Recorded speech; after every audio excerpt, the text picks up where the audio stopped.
Lain told us the internet would eat our souls in 1998, and we laughed. Ready? Ready! Now we're checking our phones 96 times a day and calling it staying connected.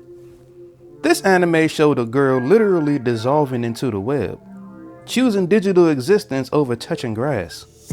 Back then, pure sci-fi horror. Today, that's just Tuesday for anyone with a TikTok account. We spend more time in Discord servers than our actual neighborhoods. Our relationships live in DMs, and our self-worth gets determined by strangers who don't even read our captions before double tapping. Lain asks the ultimate question: what if the internet becomes more real than reality? Well, congratulations, gang. We speed ran that dystopia. Exactly as cursed as she predicted.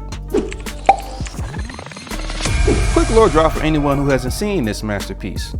Serial Experiments Lain follows this quiet schoolgirl who gets emails from a dead classmate. The message? A god is here in something called The Wired, their version of the internet, but make it existential horror. As Lain digs deeper though, she discovers the truth. The Wire isn't just a network. It's becoming a parallel reality where consciousness can exist without physical bodies. This show ends with Lain basically saying flesh is weak. In '98, this was pure fantasy. The internet was dial-up screeching. Social media didn't exist. Most people checked email once a day like it was actual mail. But creator Ritaro Nakamura wasn't just making anime. He was dropping prophecies. Bro saw where digital connectivity was heading. Asked the question that matters. What happens when your online self becomes your main character? Today, we're living that prophecy. Data Reportal found we spend nearly 7 hours online daily. That's more time than we spend sleeping on some days. We're literally living more in digital space than physical space. But Lain's transformation didn't happen overnight. It was a gradual fade. Sound familiar? No. Well, yeah. Let's trace how we all became digital ghosts. Look, I'll be honest. I didn't even notice my own dissolution until I caught myself checking my phone during a conversation with my wife. Mid-sentence, while she was talking about something important. That's when it hit me. I was becoming Lain. Her journey starts innocent enough. Gets a computer, learns to navigate the wire. Slowly, her digital presence grows stronger. Her physical form? Background NPC status. We're speed running the same route. Pew Research discovered nearly half of teens are online almost constantly. 4 out of 10 adults admit the same. But here's the kicker. It's not just time. It's priority. That phone check every 10 minutes? Not conscious choice, compulsion. Tech researcher Linda Stone calls it continuous partial attention. Never fully present in physical reality. Part of your brain always monitoring digital notifications. Just like Lain, we're becoming ghosts in our own lives. Your body's at dinner with family. Your mind's refreshing Twitter to see if that post blew up. The show depicted this through visual metaphors of isolation.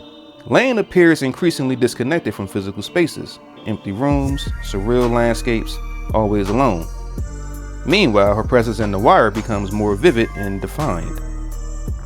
But here's where it gets really wild. Online isn't just more convenient than offline. It's more rewarding.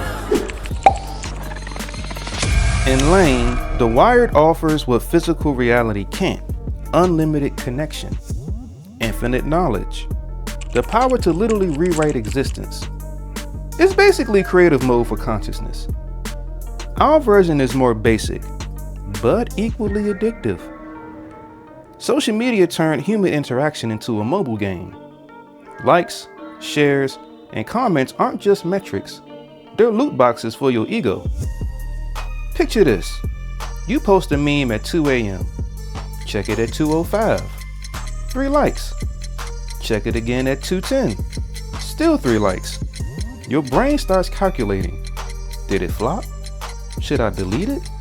By 2:15, you're refreshing like you're waiting for raid drops in an MMO. Dr. Anna Lemke explains in Dopamine Nation that digital platforms hijack the same reward pathways as gambling. Every notification is a slot machine pool. Every post is rolling the dice for validation. Gen Z spends nearly an hour daily on Instagram alone. TikTok users globally average over 90 minutes. That's not casual browsing. That's a part-time job with no pay. Just dopamine. But here's the Lain parallel that hits different. We're not just consuming digital content. We're performing digital identity. Our online personas often feel more real than our offline selves. Why? They're curated, optimized, constantly getting feedback. Ofcom found that most UK teens feel more confident online than in person. We're literally more comfortable existing as avatars than as humans. But real quick, drop your digital dealer in the comments. Mine is literally YouTube. The irony is even more irony. And hit like if you want more anime predicted your existential crisis content. Now, to be fair, digital connection has genuine benefits. Voices to marginalized communities, global collaboration, support networks for people who couldn't find them offline. But when the tool becomes the master, benefits turn into chains. And just like Lain discovered, the digital transcendence comes with a price tag. Last week, I realized something disturbing. I hadn't had many real conversations in over a month. Everything was mediated through screens. That's when I understood what Lain's physical deterioration really meant. Her most disturbing episodes show her body deteriorating while her digital presence gets stronger. She stops eating, sleeping, talking to family, because none of that matters in the wired.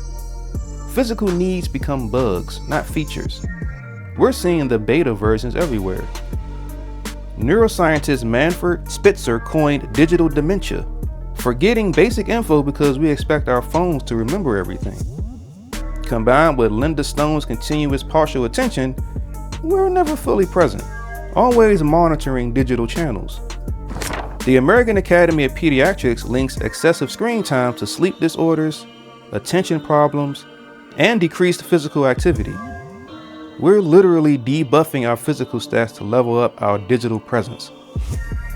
COVID accelerated this shift. When Microsoft found that most workers now prefer flexible remote options, it wasn't just about convenience. We trained ourselves to find physical interaction less efficient than digital alternatives. But the most unsettling parallel isn't individual. It's what happens when we all dissolve together. Lain's endgame reveals that the wired became a collective unconscious, a shared digital space where individual identity dissolves into something larger. Think Reddit, but for your entire consciousness. We're building our own version through algorithmic echo chambers. TikTok's For You page doesn't just show you content. It programs your thoughts, preferences, and worldview. Like you're an NPC getting updated dialogue trees. Yep. MIT researchers warn that social media algorithms create filter bubbles so effective that people in different bubbles literally perceive different realities. During the 2024 election, researchers found that people using different social media platforms had completely different understandings of the same events. Not just different opinions, different facts. Right? We're not just connected to the internet. We're being absorbed by it. Our thoughts, preferences, and behaviors are increasingly determined by algorithmic feedback loops rather than personal choice. We think we're making choices, but we're really just executing code. The result? What researchers call digital hive mind. Collective behavior patterns that emerge from individual interactions with algorithms. Just like Lain warned, we're losing individual consciousness to collective digital existence. Except instead of becoming gods, we're becoming very sophisticated bots. So what's the final boss here? Lain ends with the ultimate choice. Stay human and limited, or become digital and godlike.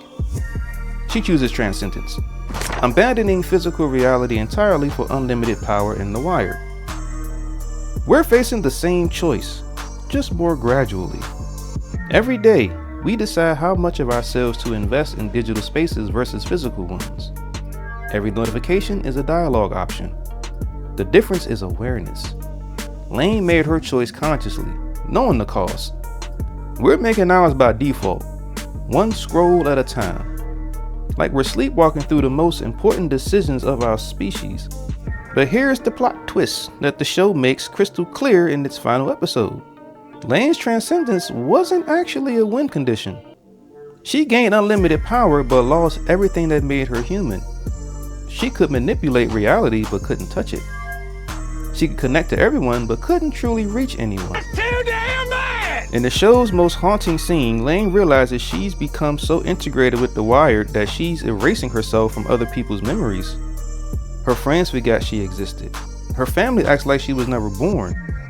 Ultimate power, zero connection. She became admin of an empty server. The final episode showed her desperately trying to reconnect with her physical reality, but she's gone too far. She's become information without form, consciousness without body, connection without presence. That's the real warning.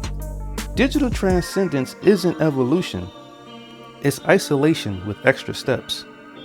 Maybe the real lesson isn't to fear digital connection, but to maintain conscious choice about how we engage with it. The Wired was always supposed to serve humanity, not replace it.